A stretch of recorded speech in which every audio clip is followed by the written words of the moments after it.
안녕하세요 여러분, 인천변사입니다.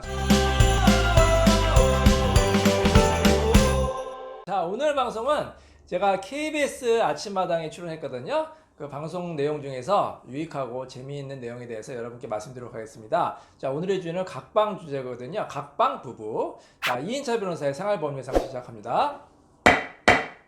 근데 요즘에 보면은 이제 각방 쓰는 부부 정말 많은 것 같아요. 네, 많아지고 있는 걸로 알고 있어요. 네, 제가 어느 신문 기사 보니까 뭐 부부 중에서 거의 절반 정도가 각방을 쓰고 있다, 이렇게 이제 발표를 했더라고요. 자, 부부가 각방을 쓰는 이유가 뭐가 있을까요?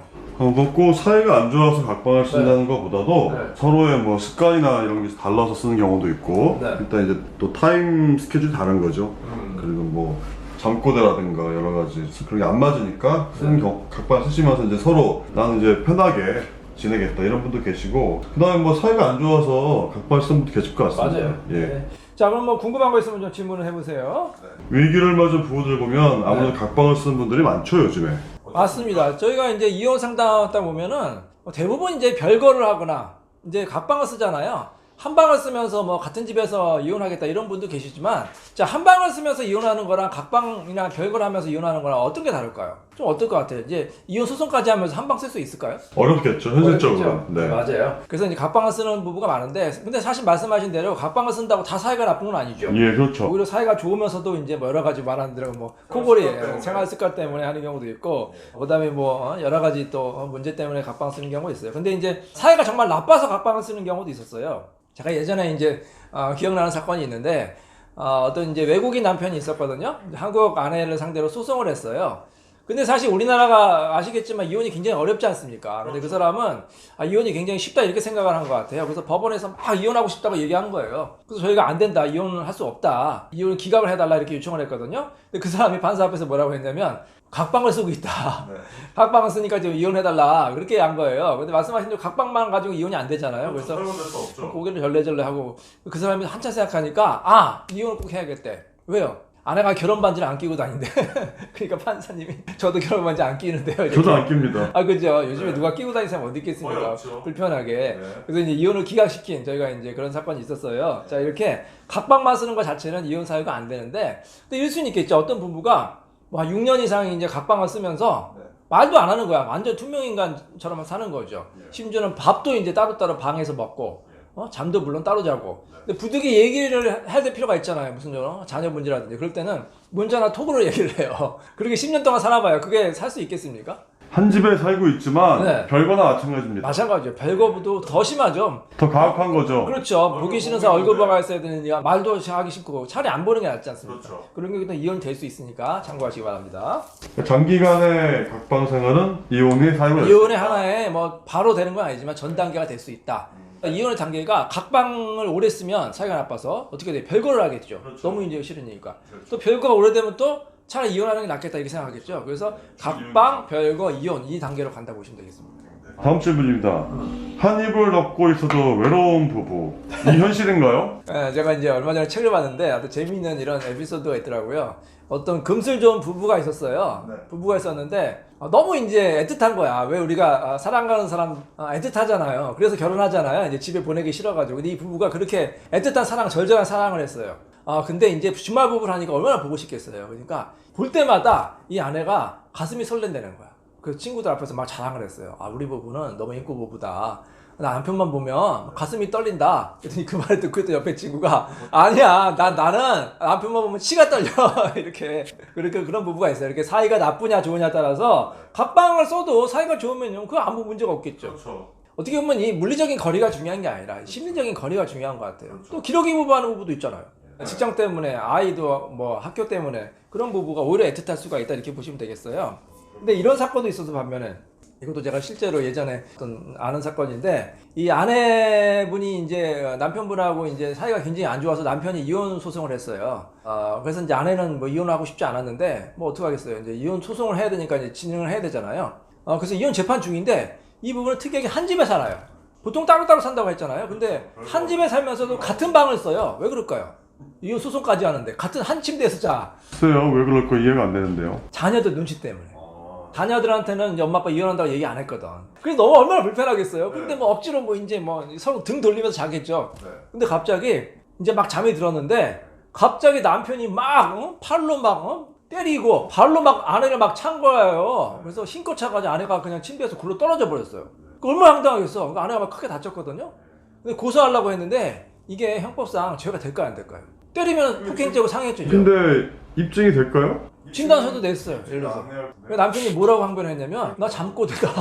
내 잠버릇이 원래 이렇다. 나는 일부러 한 게 아니다. 고의가 없다. 그 처벌이 안 돼요 법적으로. 그 아내가 얼마나 황당해서 그걸 또 무섭기도 하겠죠. 이 사람이 나를 해할 수도 있겠구나. 그래서 사회가 나쁘거나 특히 이혼소송까지 하면 절대로 한 집에 있으면 안 되겠죠.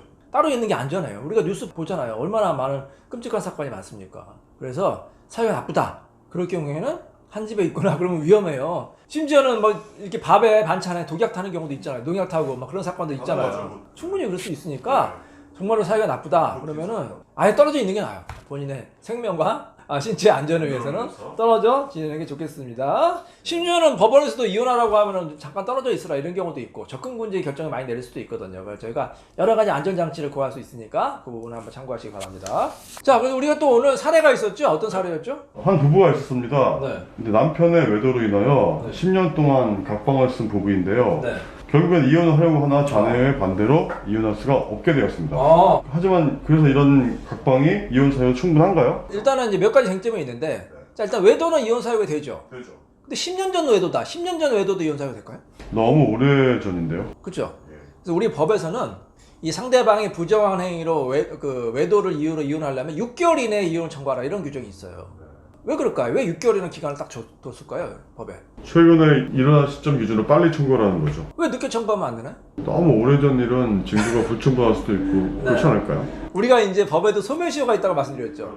공소시효도 있고 우리가 나쁜 범죄도 뭐 몇 년 지나면 처벌 못 하잖아요. 그러니까 이제 민사는 10년이고 이제 형사는 다 달라요. 10년짜리도 있고 5년짜리도 있고 다 달라요. 민사도 물론 5년짜리도 있고. 왜 시효를 왜 뒀냐면 예를 들어서 이 사건 가지고 10년 전, 20년 전, 30년 전 사건 가지고 소송을 막 한다. 이 기간 제한을 소송을 막 한다. 그럼 어떤 일이 발생할까요? 소송이 폭주하겠죠. 계속 소송을 하겠죠. 그리고 경찰도 뭐 10년 전, 20년 전 사건을 범인을 계속 잡아야겠죠. 그럼 어떻게 돼요? 폭주가 되겠죠. 업무량 폭주. 좋아할 사람은 누구예요? 업무량 소송이 많아지면. 변호사? 사건이 10년 전, 20년 전, 100년, 뭐 50년 전 사건 가지고 계속 소송하니까. 시효를 없애야 되겠군요. 없을까요? 회사. 농담이고 변호사도 30년 전 사건입니다. 이걸 사실 어떻게 증거도 입증하고 굉장히 힘들잖아요. 그래서 말씀하신 대로 증거도 이게 없어질 가능성이 있고 업무량도 폭주하고 또 공무원의 어떻게 보면 인권, 인력도 한정이 돼 있기 때문에 시효 제도가 있는 거예요. 그래서 10년 지나면 뭐 처벌할 수도 없고 소송할 수도 없다. 마찬가지 이혼 사건도 남편이 20년 전에 바람 폈어요. 그 이혼하면 어떻게 돼요, 그거? 그럼 뭐 20년, 30년까지 다 저희도 이제 뭐 사건 하면 뭐 30년 된 부부인데 30년 전에 무슨 일이 있었고 20년 전에 무슨 일이 있었고 그거 다 저희가 하려면 어떻게 돼요? 기록이 한 100페이지 넘어가겠죠. 그걸 어떻게 다 입증할 수도 없고 그리고 또 부부가 10년 전, 20년 전 일 가지고 싸우면 끝도 한도 없잖아요. 그래서 용서했구나 10년 전 일은. 그래서 이제 시효를 둔 거예요. 6개월 이내 해야 된다. 근데 왜 꼭 6개월이라는 이유가 있나요? 그러니까 짧게 하라는 거죠. 소송을 하든지 이혼을 하든지 아니면 그거를 그냥 용서하면 더 이상 언급하지 말든지. 뭐 어떤 부부는 뭐 10년 전에 뭐 했고 20년 전에 계속 그거 가지고 싸우면 이 부부가 오히려 파탄이 되겠죠. 사이가 나빠져. 그래서 이 기간을 둔 거예요. 근데 실무에서는 예를 들어서 1년 됐다. 그럼 어떻게 1년 전에 바람 폈으면 그러면 아예 못 해요? 그래서 보통 실무에서는 한 1년, 2년, 뭐 한 5년 전 것까지는 그게 이제 이 1호 부정한 행위로 인한 이혼은 안 되지만 6호 사유가 있죠, 우리가. 기타 혼인을 질서할 수 없는 여기에 포함될 수가 있어요. 예를 들어서 뭐 5년 전에 바람 폈는데 내가 그 후에도 계속해서 힘들었고 남편도 계속해서 나아지지 않았다. 이랬으면 이게 또 혼인이 파탄됐다고 볼 수가 있잖아요. 그래서 꼭 6개월 넘었다고 못하는 게 아니지만 그래도 가급적이면 법에서 6개월 이내에 하라고 했기 때문에 6개월 이내에 소송을 제기하는 게 바람직하긴 합니다. 그것도 꼭 기억하시기 바랍니다. 자, 그리고 또 쟁점이 뭐야? 각방. 각방도 10년 이상 썼다. 그러면 그것도 문제가 많죠. 10년 동안 아무래도 뭐 냉랭하고 혼인관계가 파탄됐다고 볼 수 있기 때문에 이거는 외도 플러스 10년 전 외도 플러스 10년 동안 각방 생활했다. 이게 입증이 되면 또 이제 이혼 사유가 될 수 있는데 자, 근데 궁금한 게 하나 있을 거예요. 각방을 어떻게 입증할까요? 별거라는 거는 입증이 되죠. 뭐 주소도 따로 돼 있고 뭐 워낙 따로 살기 때문에 뭐 여러 가지 증거가 있을 수 있잖아요. 근데 각방은 어떻게 입증할 거예요? 사진이나 동영상을 찍어도 될까요? 그렇죠. 각방 쓰는 거를 그냥 영상을 찍든지 아니면 더 간편한 게 우리가 제가 항상 말씀드리는 게 증거가 없으면 지금부터 만들면 돼요. 대화를 하면 되겠죠. 뭐 남편한테 우리 각방 생활 10년 하지 않았느냐 이제 이혼해달라 뭐 이렇게 요구하면 남편이 아 그래 뭐 근데 뭐 각방 10년 쓴 게 뭐 대수야? 뭐 이렇게 나올 수가 있잖아요. 그 대화를 녹음하는 것도 하나의 증거가 될 수 있습니다. 자, 그리고 또 하나 가장 중요한 게 있어요. 자녀가 반대한다. 자, 이게 중요한데 자, 홍 이사님 어떻게 보세요? 자녀가 반대하면 이혼을 해야 될까요? 말아야 될까요? 이혼은 나와 상대방 간의 일이기 때문에 네. 물론 이제 자녀가 미성년자라면 약간의 이제 망설임이 있겠지만 네. 자녀가 성인이라면 자녀의 의사가 중요하지만 꼭 네. 그걸 따라야 될 필요는 없을 것 같은데요. 그렇죠. 물론 자녀의 의사는 중요합니다. 그래서 우리 법원에서도 요즘에 자녀 진술 같은 거를 많이 참고하는데, 근데 자녀가 대부분 예전에는 이제 반대를 많이 했죠. 요즘에는 어떻게 저희 사무실에도 자녀분 같이 오시죠. 자녀들이 우리 어머니 불쌍하다, 좀 이혼 좀 시켜달라. 근데 현실적으로 이제 자녀 냉철하게 판단해서 그냥 왜 그러고 살아요, 그냥 차라리 이혼하지, 이렇게 하는데, 간혹 이렇게 반드시 이혼해야 될 것 같은데 이혼하지 말라. 그러니까 보통 엄마가 이제 피해자면 아빠 편을 드는 경우 자녀들이 가끔 있어요. 예, 있어요. 그죠? 예를 들어서 아들은 엄마 편, 딸은 아빠 편, 반대가 되는 경우도 있고. 이상하다. 앞만 봐도 엄마가 피해자고 이혼해야 될 것 같은데 왜 자녀는 또 아빠 편에 들지? 그런 경우가 가끔 있죠. 왜 그럴까요? 이런 경우였습니다. 네. 그 아빠 편을 드는 자녀가 경제적으로 학비나 뭐 유학비, 생활비 이제 도움을 받고 있는 경우, 네. 그런 경우 아니면 뭐 재산 문제 이런 경우일 때. 네, 맞아요. 네. 이렇게 이제 경제적인 도움 받는 이게 또 도움 문제가 중요하잖아요. 아버지가 계속해서 생활비라든지 아니면 또 회의를 하는 경우 있어요. 내가 재산 줄게 이렇게. 내 편 들어라. 내 편 들어 매수하는 경우가 있겠죠. 그래서 아버지 편을 딱 드리는 경우인데 저는 그 자녀한테 좀 양심이 없다 이렇게 봐요. 누가 봐도 엄마가 피해자고 아빠가 잘못했는데 아빠가 돈 준다고 아빠 편 들고 좀 너무한 것 같지 않아요? 그 자녀 좀 각성을 하고 불쌍한 엄마 편을 좀 들어주시기 바랍니다. 아시겠죠? 자, 그 자녀가 반대하면 무조건 이혼을 못하는 게 아니지만 그래도 자녀 의견이 중요하기 때문에 가급적이면 자녀를 설득하는 게 좋다. 그리고 더 이상 자녀를 위해서 희생하고 살지 마세요. 그동안 이혼 안 한 것도 자녀 때문에 참고 산 거죠? 뭐 대학교 갈 때까지, 결혼할 때까지. 근데 지금 와서 또 계속해서 희생하라. 그럼 너무 좀 가혹하지 않습니까? 그래서 이제 본인의 좀 인생과 본인의 행복을 위해서 설령 자녀가 조금 동의 안 한다 하더라도 자녀를 설득시키거나 자녀가 반대도 어쩔 수 없어요. 본인의 인생은 또 본인의 인생을 또 찾아야 되지 않습니까? 본인의 행복을 찾아서 좀 결단하는 것도 필요하다 이렇게 생각이 됩니다. 사랑과 전쟁이 아닌 부부의 사랑과 평안을 위해서 끝으로 변호사님 한 말씀 부탁드립니다. 사랑과 전쟁 제가 재밌게 본 드라마인데 정말 너무 리얼해요. 지금 안 하죠? 네, 지금 안 하죠. 현실은 더 사랑과 전쟁보다 더 그런 드라마 같은 얘기도 많아요. 저는 이렇게 생각해요. 우리가 결혼하려는 이유가 뭐예요? 행복하려고 결혼했죠? 그렇습니다. 근데 결혼 생활이 너무 불행하다. 그럼 이 불행한 결혼 생활을 계속 해야 될까요? 빨리 끝내는 게 그렇죠. 정리하는 게 본인을 위해서 좋을 수도 있어요. 그리고 제발 배우자를 좀 불행하게 하지 마세요. 본인이 행복하게 해주겠다고 결혼했지 않습니까? 근데 배우자를 불행하게 하면 결국 그 불행이 자기한테도 올 수 있거든요. 그래서 배우자를 행복하게 해야 본인도 행복해질 수 있다. 이렇게 생각이 들고요. 그럼 여러분 4주 후에 뵙겠습니다. 감사합니다.